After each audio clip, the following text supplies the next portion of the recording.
Price the Lord. ஆதியாகமம் என்றால் என்ன? ஆதியாகமம் என்பது பைபிளின் முதல் புத்தகம். ஆதி என்றால் தொடக்கம். உலகம் எப்படி உருவானது? மனிதன் எங்கிருந்து வந்தான்?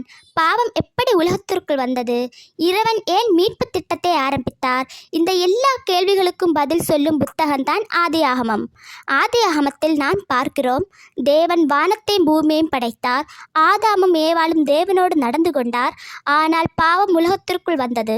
நோவாவின் காலத்தில் உலகம் நீதி தீர்ப்பை சந்தித்தது.